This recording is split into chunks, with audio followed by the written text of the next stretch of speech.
Hi there, Robin here. I'm going to chat about the cleaning of your mental closet or removing distractions from your studio. As artists, it can happen where we have unfinished projects, even me occasionally. Now, I know this is a shock, but it's true. And if you can't believe it, well, I found two unfinished paintings in one of my finished piles. And just a quick note in regards to this painting. Yes, it looks like I'm starting the video halfway, and that's because this is how I found it. I do remember what I did as a base, but I also have to carry on from there. So, yeah.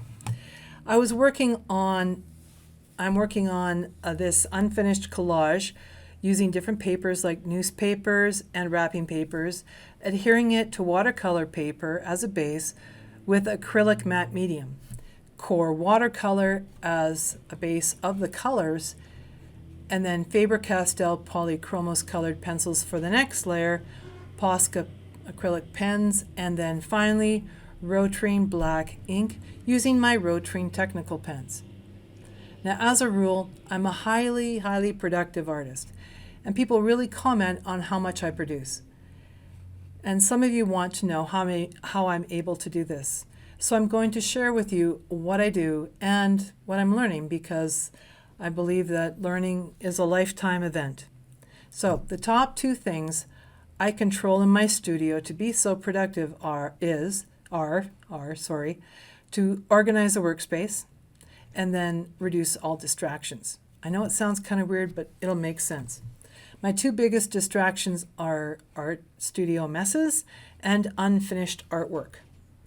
This affects me so personally, and it might not do that to you, but it's torture to me. I have ADD, attention deficit disorder, and I also have OCD, which is obsessive compulsive disorder. And I know this sounds strange, and I know it sounds like opposite things, but over time, I have found that they both work together to help me to create. So quite some time ago, I had talked with a psychologist, and he said that 30% of the people born with attention deficit disorder and have a mania to accompany it, and mine is a relative form of OCD. Now, and also that I can't visualize or understand necessarily math or numbers. Anyway, that's my wee disability explained, but here we go. I don't know why that is. I guess it's just the way my mind is wired. I don't always have to know why. I just have to know how to live with it and then find a way to put it in a positive column. Anyway, the OCD works very well for me in that I have an organized studio where I can find and access my art supplies easily. It also helps me to finish the artworks that I'm doing. And if unfinished artworks cause me frustration and a sense of incompletion. And honestly, I cringe when I see artwork spaces that are unorganized or they have so many projects on the go. That doesn't work for me. It works for them. That's great. No judgment. But for me, I couldn't deal with it. So please don't go believing that all artists are like that, because I wouldn't be able to function at all in that kind of environment. I would just flounder around and like a fish. It would be awful. I found out long ago in my workspaces, if there are distractions like dirty brushes or garbage lying around, that I can't get into the flow. And it is when I'm in the ease of the flow, the point where I make art, where time means nothing and art is abundant, that I'm at my best and I'm at my happiest. Today, I'm not going to talk necessarily so much about organizing your studio, or in this case, my studio. I'm going to talk about unfinished work and productivity. Shockingly, I found these two pieces in my finished stack of work the other day. Two unfinished paintings, not just one. And it was a horror, I have to tell you. And even though I was supposed to be getting a different video done on a totally different topic, I mentally kept coming back to these unfinished paintings. It was like a burr under a saddle, and it felt kind of awful and incomplete. I will even say it was painful. It was so painful. It was something, because it's something I obviously hadn't finished expressing. I'd stopped myself to the end, to the finish line. It was awful. So I decided to kill two birds with one stone. Here's my two most important things when I set up for a project. I do this. It's the first thing and most important thing I do is I remove all other distractions from my desk. My desk or my workspace is my priority. Any other paperwork or art supplies or anything that is not related to what I'm working on, it's gone. It's put in its place.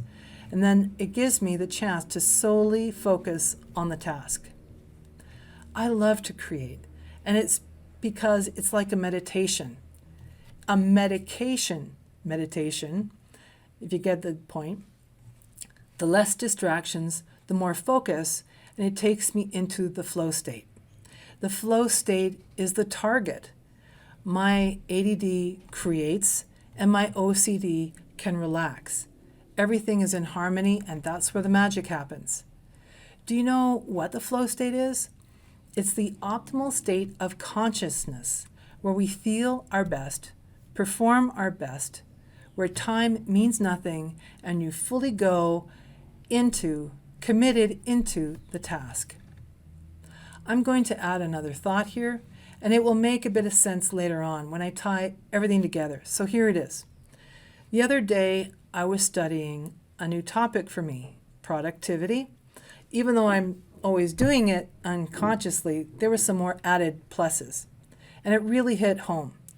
It came from a Skillshare course from Ali Abdaal and his Productivity Masterclass. I understand he also has a YouTube channel if you don't have Skillshare. Go there if you want to explore it. I recommend it. He's pretty good. I was listening because I felt like I was wasting a lot of time in the studio and I needed some direction. Yes, even artists need to keep on track. They need to have a timeline because often we have commissions and things like that. We need to get the job done at the right time. So no, I have found over time it doesn't interfere with my creativity. In fact, I find having these things, timelines and organization, it actually increases it. One of the things he said is you have two brains, one organizing brain and one creative brain. The organizing brain can put all that information into your tech, like your phone or computer, and that way, once it's organized, you don't use all your gray matter up with organizing and thinking and reminding yourself. In the end, it would be a time waster and also an energy waster. You can fill all that space up then with creative experiences. I think you could add keeping your art supplies organized and accessible is also reducing your wasted energy and freeing up your mind as well. That's just my opinion. Anyway, Ali said something that really made me think, and this is another one. Work expands to fill the time that was allotted to it, and research shows this. So if we have a time limit on a task, we will take all that time somehow, even though whatever it is, to do the task. We'll fill it up. Most of the time, if we had less time, we could have found a way to do the same task, but we don't. We fill it up with other stuff, and I hate that. So here's another stray thought, sounding, it's another stray thought that's moving around there, but again, I'll tie everything together eventually. The next thing I'm going to say that might make you think is motivation is a feeling emotion and can often be described as a childlike experience. Often as artists, we rely on motivation to do a piece of art. We wait for motivation to move us forward, and that may be a slow approach. However, this is what made me move my butt and it made me pay attention because I've used this without even thinking about it. Discipline. Discipline is what gets the job done, and it's a very adult experience. So now we can call motivation somewhat child and discipline somewhat adult. So we have a choice: adult, child, or both. And I like more the idea that we discipline while we discipline our motivation. The adult takes the child by the hand and creates. So now I know what some of you are going to bring up, and that's Picasso. Because Picasso said he learned to paint like a master in 4 years, and he took his whole life to learn to paint like a child. So here's the conflict. This man painted every single day of his life. He had discipline, and he was highly productive. But he also painted joyfully, lightly, childlike, so his adult accompanied his child through the whole experience.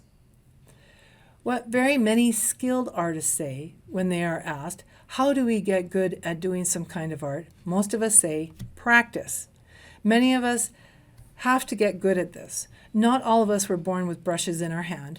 We may have had a talent right from the start, but that talent must be nurtured and given time and guidance through experience. And this is the discipline part of being an artist.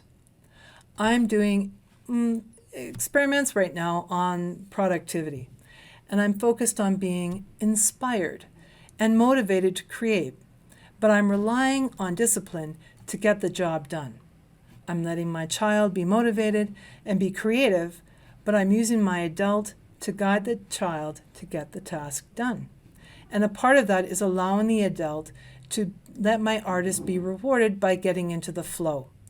The point where creativity, expression, rules, and time, they all blend and mix. Time becomes absent in that. And for me, that's a huge reward.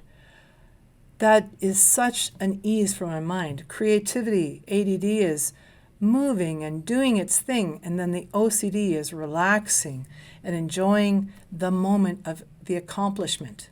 And it's accomplishment that's really important for the OCD. So as I'm doing this experiment, I'm realizing that I've always done this somehow. I used discipline to get Inktober done for several years, and I did it right away. It was not necessarily easy, but it was actually more easy than not, because once I'd committed to it because of the OCD, it made me kind of crazy. So I got it done, and it was happy. They were joyful, light, childlike paintings and pictures. And this is also how I'm doing what I'm using to get my 100 Faces Challenge done, which I call the Happy Infectious Faces that I've done with all of you, sending me in your goofy, happy faces and asking me to paint them. So sometimes it's slow, right?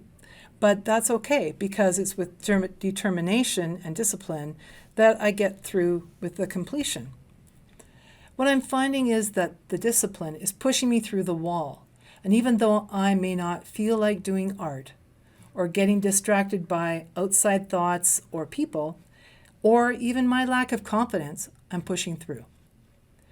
It's through the discipline that we get better and complete the task, complete the learning, because completing the task can teach us so much. Sometimes it's color, balance, it's harmony, it can be whatever that lesson was teaching, but it'll be the discipline that pushes us through and not give up, and then give you that lesson. So that's the way I do art. And I am very inspired right now by Ali Abdaal and his productivity classes and his information. He's also talking about the study of the meditations of Marcus Aurelius. Marcus Aurelius was an ancient Roman emperor who ruled with compassion and productivity for himself and others. They all weren't horrible, and he was one of the good ones. And these meditations are what he thought about at the end of the day. He wrote about for himself, not necessarily to share with other people, but that he learned from or he was experiencing.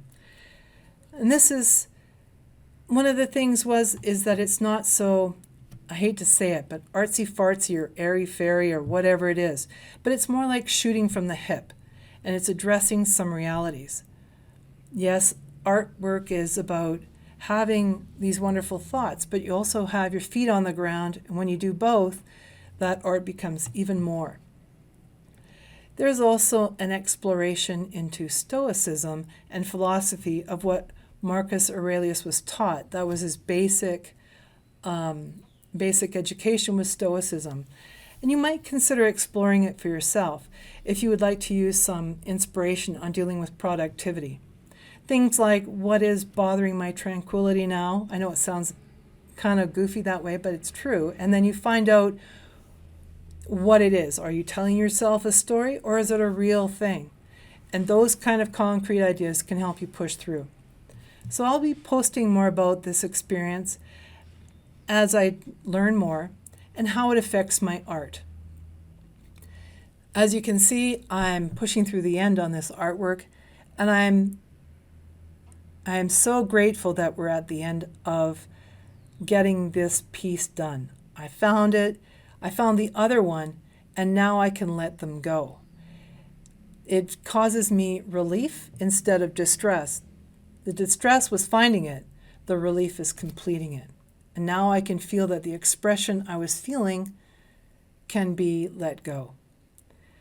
It's such a sigh of relief, I can't tell you.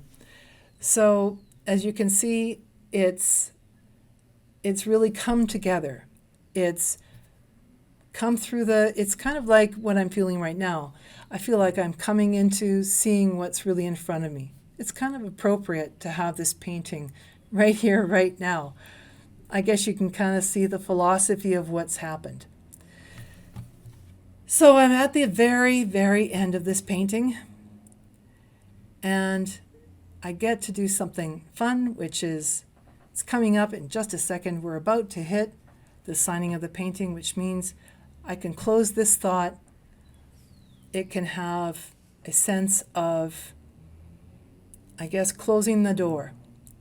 But it's not closing the door. It's just closing the door on this painting. It's not closing the door on the learning. Anyway, so if you like this kind of video and you wish to join me on my other different art experiments and philosophies and how I do it, I hope you do. So please consider subscribing and hitting the bell icon to be informed when I post more. And please, please, I would love to see your comments if you have any experience in regard to productivity or any ideas that work for you, so I can learn and we can also share with others. So thank you for joining me, and hopefully we'll talk to you again soon.